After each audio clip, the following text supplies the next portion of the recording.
You know what $1 billion sounds like when it's holding its breath? It's this low electric hum, like a hive of metal bees trapped in a concrete box. That's the sound of my life for 18 years. I'm standing in aisle 7 of the main server hall, listening to the cooling fans fight against an Arizona dust storm that's trying to sandblast the paint off this industrial warehouse. Outside, the sky is turning that brownish-orange color that means we're about to lose visibility for the next 6 hours. Inside, it's a steady 65 degrees and smells like ozone, floor wax, and the diesel exhaust from the backup generators. My name is Jerry Cooper. I'm 49 years old. I've got a lower back that cracks like bubble wrap when the barometric pressure drops, and for the last 18 years, I've been the only reason half of Phoenix doesn't go dark when the grid decides to take a vacation. Officially, my title was Chief Operations Engineer. Unofficially, I was the guy who crawled into 130-degree mechanical rooms at 3 a.m. when the Caterpillar generators started throwing error codes. I'm not telling you this story because I want sympathy. I'm telling you because sometimes you have to burn down the village to save it.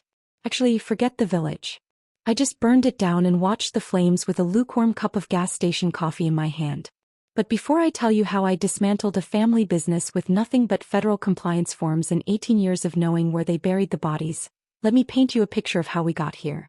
This place wasn't always the backbone of the Southwest grid. 18 years ago, DataCore Phoenix was a concrete box filled with obsolete Dell servers that belonged in a museum. That was before the big blackout of 2006. You remember that one? The entire regional grid collapsed like a house of cards. Hospitals were running on emergency power. The Border Patrol's communication system went dark. I was just a senior tech then, working under the previous ops manager who quit when things got hairy. I spent 4 days sleeping on a camping cot next to the diesel generators, manually switching fuel pumps while the temperature outside hit 118 degrees. Picture this, me in the Air Force. I'd worked on radar installations in Kuwait where the heat could cook an egg on the tarmac. But this was different. This wasn't just about keeping equipment running in hostile conditions.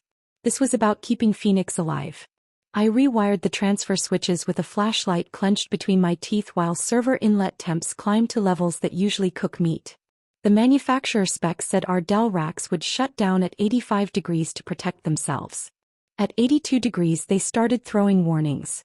I watched those numbers climb, 79, 80, 81, knowing that if they hit the shutdown threshold, the regional 911 system would go dark. That meant ambulances driving blind, fire departments responding to false addresses, people dying because a computer got too hot. So I did what you do in the military when equipment failure isn't an option.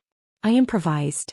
I rerouted the emergency cooling directly to the critical racks. I shut down everything non-essential. I turned that data center into a life support machine, and I kept it breathing until the main grid came back online. When the power finally stabilized, Phoenix realized something important. While everything else had failed, the traffic lights, the municipal buildings, even the backup systems at the airport, this ugly concrete box had stayed online. That's when the contracts started flowing in like water finding a crack. The regional hospital network wanted to store their patient records here. The mining operations needed their safety monitoring systems backed up. The border security infrastructure required redundant communication links. All of it flowed through fiber optic cables that I had personally laid, through cooling systems that I had designed from scratch, through generators that I maintain with my own hands. I built this place. Not with money, Kevin Morrison provided the capital, barely and usually late, but with sweat, missed family dinners, and 18 years of getting my hands dirty while other guys in suits talked about synergy and optimization. You want to know what 18 years of 3 a.m. emergency calls teaches you? It teaches you that competence isn't about what college you went to or what degree hangs on your wall. It's about knowing which breaker to flip when the lights go out and lives are on the line. It's about understanding that every blinking light in that server room represents someone's grandmother getting her pacemaker checked, or some kid's medical records being accessed in an emergency room, or a 911 operator being able to dispatch help to the right address. But here's the thing about being indispensable: people start taking you for granted. They start thinking that because the systems run smoothly, anyone could do what you do. They forget that smooth operations aren't the natural state of complex machinery. They're the result of constant vigilance, preventive maintenance, and someone who knows the difference between a normal hum and the sound that means you've got about 10 minutes before everything goes to hell. So standing there this morning listening to the dust storm rattle the blast doors, I felt this strange kind of calm. It was the confidence that comes from absolute competence. I checked the humidity sensors, steady at 42%. I checked the fuel levels, topped off yesterday like always. I was the captain of a ship that never moved but carried the digital heartbeat of half a state.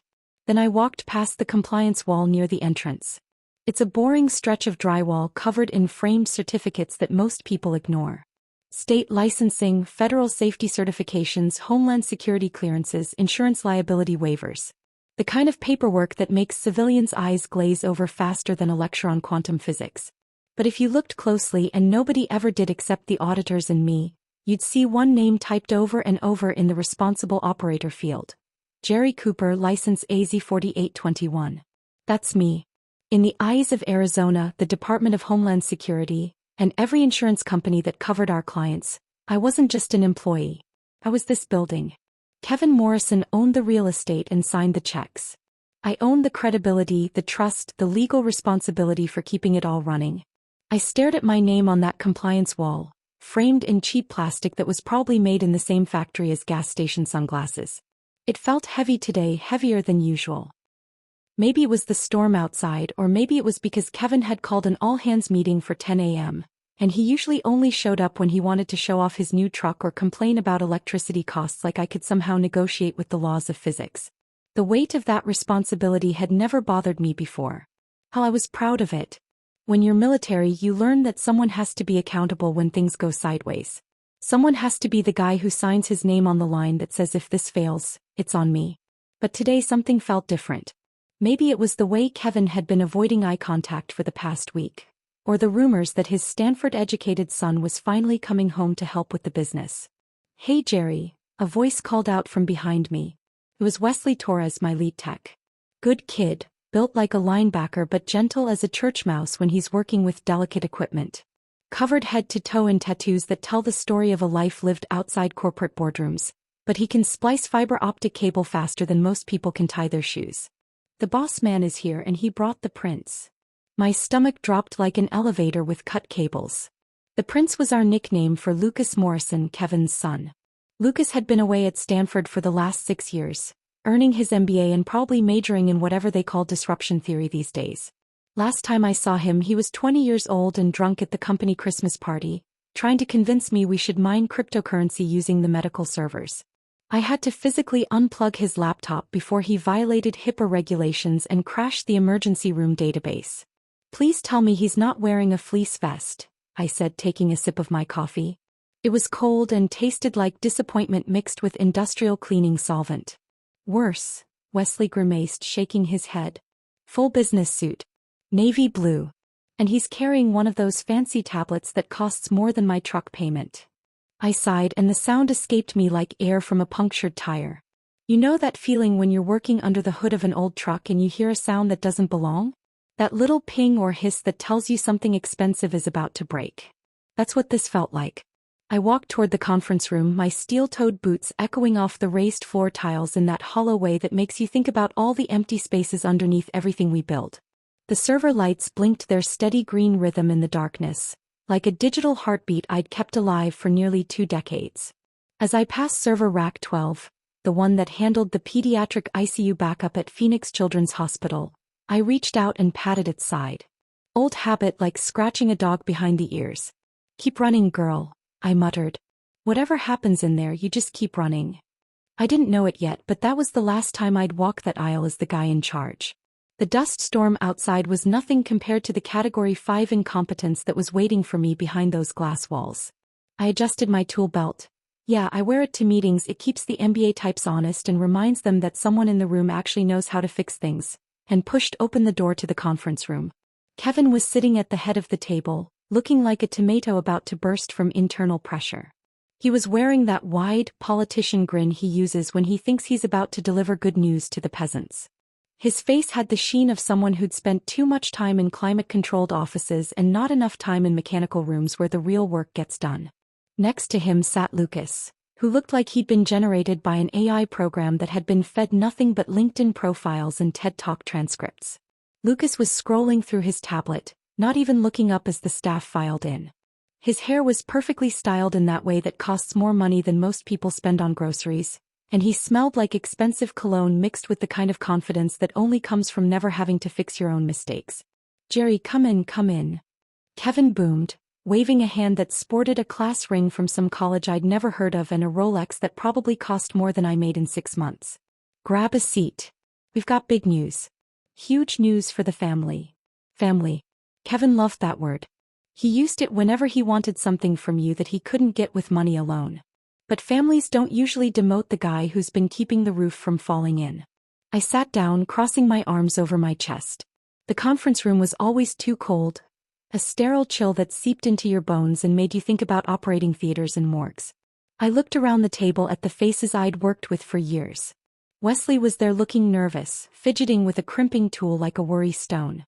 Amanda Brooks from billing was chewing her nails down to the quick. The atmosphere was tense with that specific vibration you get when rich people gather the workers together to announce changes that will definitely not benefit the workers. There's a particular kind of silence that fills a room when management calls an unexpected meeting. It's not the comfortable quiet of people focused on their work. It's the pregnant pause before bad news gets delivered, like the moment between lightning and thunder when you're counting seconds and hoping the storm passes you by. "As you all know," Kevin started, leaning back in his chair like a king addressing his subjects, "this place is my baby. But babies grow up and so do sons." He clapped Lucas on the shoulder with the kind of forced affection that rich families use for photo opportunities. Lucas flinched slightly, then flashed a smile that had probably been professionally whitened and definitely didn't reach his eyes. The smile of someone who'd never spent a sleepless night wondering if the generators would start when the power failed. "Lucas here has finally finished his MBA, Kevin announced, beaming like a proud father at a Little League game. "Top of his class at Stanford Business School. And he's ready to take the reins. He's got fresh ideas, modern approaches. He's going to take Data Core Phoenix into the digital future." Digital future. I was currently keeping the digital present from melting down into expensive scrap metal, but sure, let's talk about the future. I felt that familiar itch between my shoulder blades, the one I used to get in the Air Force when radar contacts appeared where they shouldn't be. "The future?" I asked, keeping my voice level. "What kind of future are we talking about?"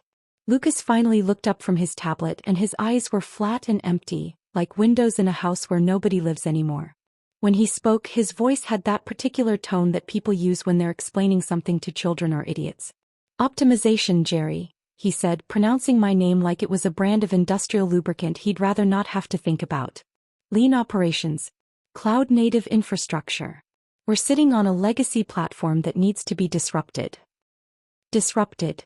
There was the favorite word of people who've never had to fix anything real in their entire lives.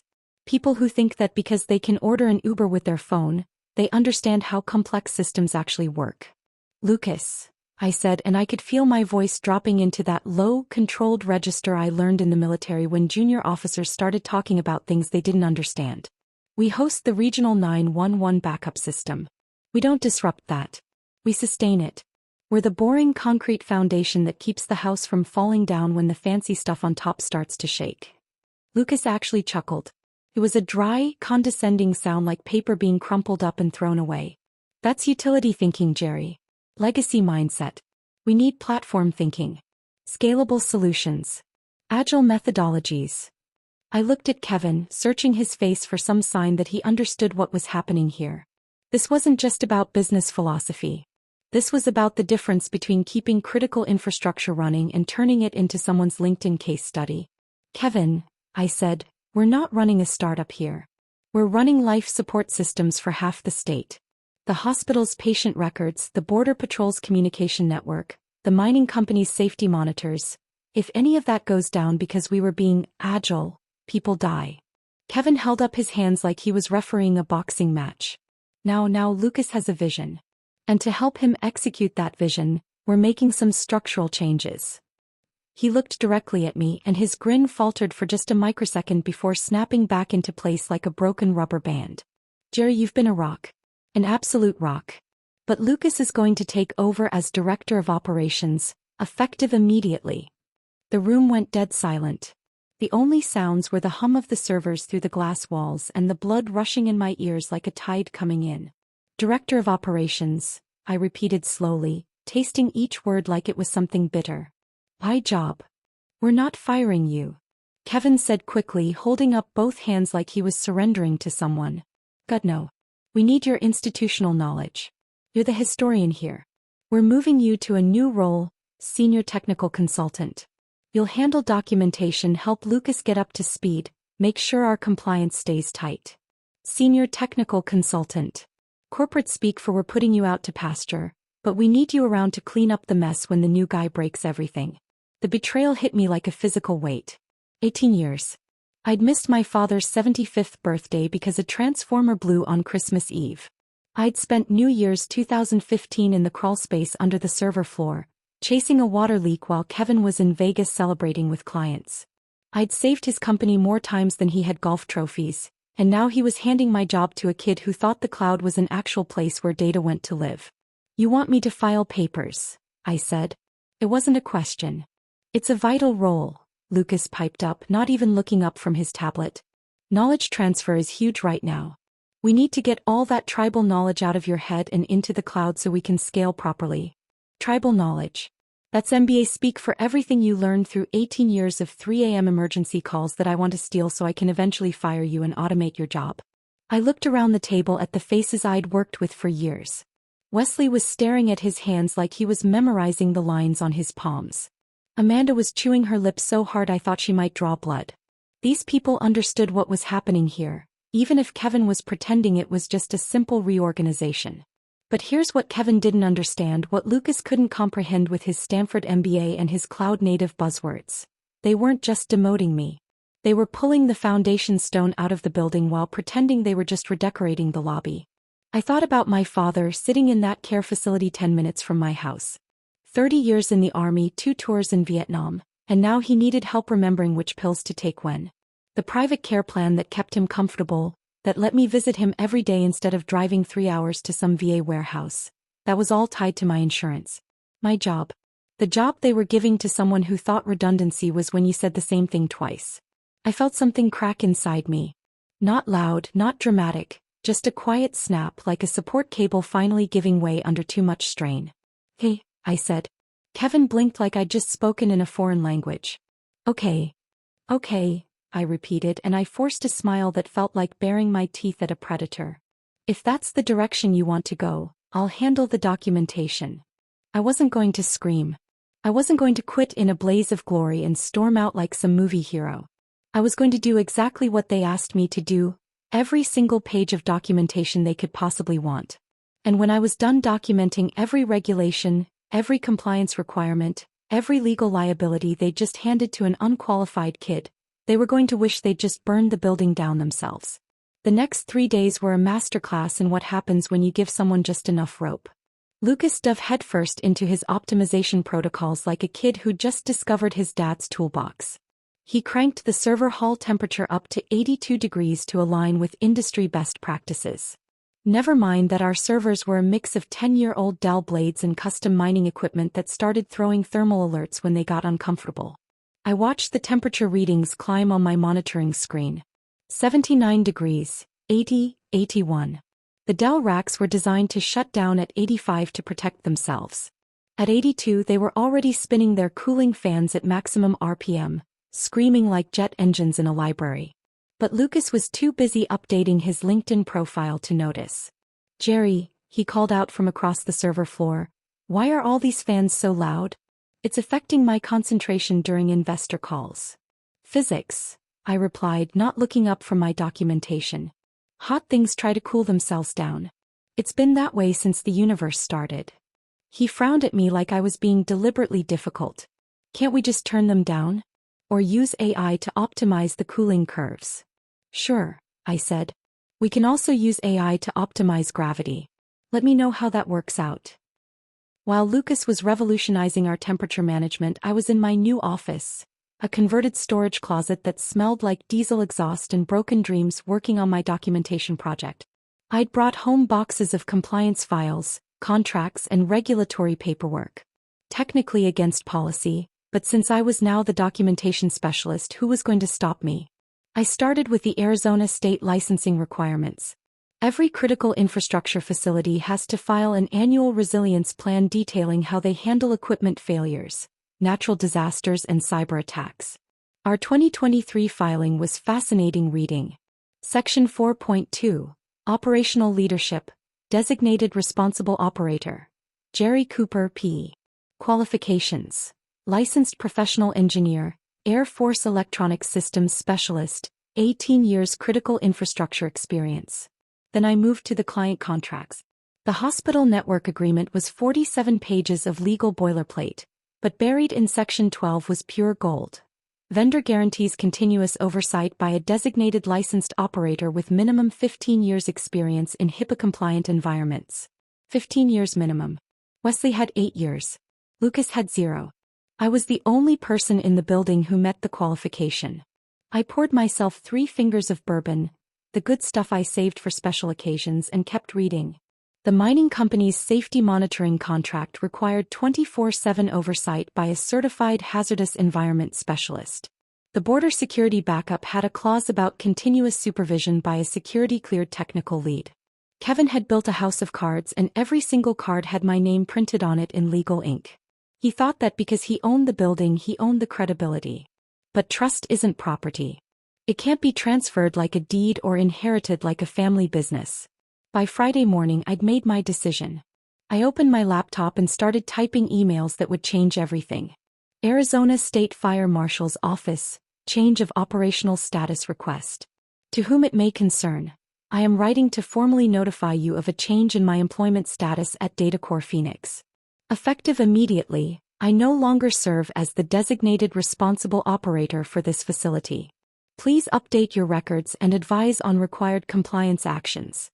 I sent similar notifications to the State Licensing Board, the insurance companies, and the Department of Homeland Security. By Monday morning, every regulatory agency in Arizona would know that DataCore Phoenix no longer had a qualified operator. Monday came with another dust storm and a parking lot full of rental cars. The investors were here, 5 guys in identical Navy suits who looked like they'd been ordered from the same catalog. I arrived early and went straight to my closet office, where my phone immediately started ringing. Jerry, thank God. It was Ryan Foster from the hospital network, and his voice was tight with panic. I just got a call from the state fire marshal. They're saying you're no longer the responsible operator. What the hell is going on? Changes, Ryan. Kevin's son is taking over operations. Fresh perspective, modern approaches, all that. There was a long silence. Jerry, does this kid have the qualifications for medical data? Our contract specifically requires. I'm just documentation now, Ryan. You'll have to ask Lucas about operational stuff. Another pause, longer this time. Jesus Christ. Okay, I need to call our legal team. We might have to trigger the emergency backup protocol. At 9:30 a.m., a white sedan pulled into the parking lot. 2 men in windbreakers got out, one with a badge clipped to his belt. Arizona State Fire Marshal. At 9:45, Kevin burst into my office without knocking. Jerry, what the hell did you do? Get down to the conference room.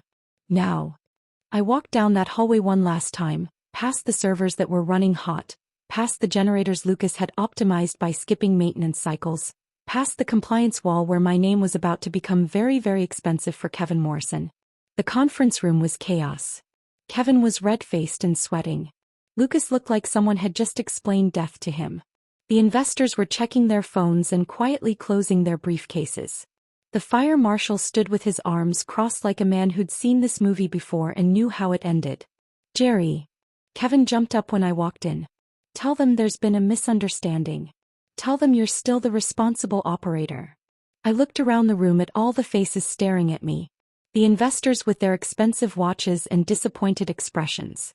Lucas with his tablet clutched like a security blanket. Kevin with his desperate, sweating grin. Actually, Kevin, I said, stepping forward with military precision, I'm not. I'm the senior technical consultant, remember? Lucas is the director of operations. He's in charge of all operational decisions. That's what you wanted. But you're still here, Kevin hissed. You're still supervising. We can fix the paperwork later. That would be fraud, Kevin, I said calmly. And orange really isn't my color.